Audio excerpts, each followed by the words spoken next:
পাঠশালাত 5 দিনীয়া অভিনয় কৰ্মশালাৰ সফল সামৰণি দিল্লীৰ ৰাজীৱ গান্ধী ফাউণ্ডেশ্যনৰ উদ্যোগত সাংস্কৃতিক সংঘৰ সহযোগত আয়োজন কৰা 5 দিনীয়া অভিনয় কৰ্মশালাৰ সফল সামৰণি পাঠশালাত দিল্লীৰ ৰাজীৱ গান্ধী ফাউণ্ডেশ্যনৰ উদ্যোগত পাঠশালা সাংস্কৃতিক সংঘ আৰু দ্য এক্টিং ষ্টুডিঅ' বজালীৰ সহযোগত 17 আগষ্টৰ পৰা 21 আগষ্টলৈ 5 দিনীয়া বিনামূলীয়া অভিনয় কৰ্মশালাৰ শুক্ৰবাৰে সফল সামৰণি পৰে। উদীয়মান শিশু আৰু যুৱ অভিনেতা অভিনেত্ৰী তথা নাট্যপ্ৰেমীসকলক অভিনয়ৰ বিভিন্ন কৌশলৰ সৈতে পৰিচয় কৰাই দিয়াৰ লগতে নাট্য চৰ্চাৰ প্ৰতি নতুন প্ৰজন্মক উৎসাহিত কৰাৰ লক্ষ্যৰে এই কৰ্মশালাখন অনুষ্ঠিত কৰা হৈছে বুলি জানিবলৈ দিয়ে পৰিচালক অংকিত লোহাৰে।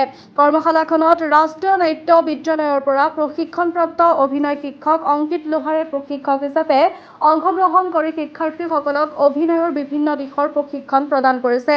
মঞ্চ অভিনয়, শৰীৰ অভিব্যক্তি, সংলাপ উপস্থাপন, চৰিত্ৰ নিৰ্মাণ আদি বিষয়ত প্ৰশিক্ষণ আগবঢ়োৱা হৈছে কৰ্মশালাখনত। এই অনুষ্ঠানত এবাকাছৰ অধ্যক্ষা কংকনা বৰ্মন, পাঠশালা সাংস্কৃতিক সংঘৰ মুখ্য সচিব হিমাংশু শৰ্মা, বিশিষ্ট চিত্ৰশিল্পী লক্ষী দাসকে ধৰি কেইবাগৰাকীও বিশিষ্ট ব্যক্তিৰ উপস্থিতিত ছাত্ৰ-ছাত্ৰীসকলৰ মাজত প্ৰশংসা পত্ৰ প্ৰদান কৰে।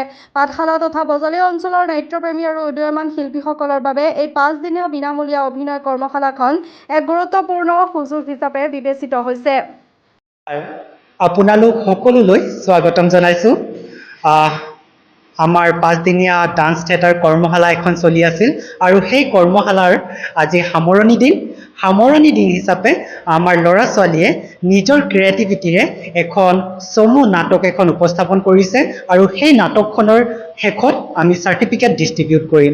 তাৰ লগতে আমাৰ এই ৱৰ্কশ্বপটো ৰাজীৱ গান্ধী ফাউণ্ডেশ্যন প্ৰেজেণ্ট পিপল ইউনাইটেড ডাইলগ আৰু প্ৰজেক্ট আৰু তাৰ লগতে অৰ্গেনাইজ কৰিছে আমাৰ খেল তামাচাই আৰু সহযোগিতা কৰিছে আমাৰ পাঠশালা সাংস্কৃতিক সংঘ আৰু তাৰ লগতে দ্য এক্টিং ষ্টুডিঅ' বজালী। ধন্যবাদ।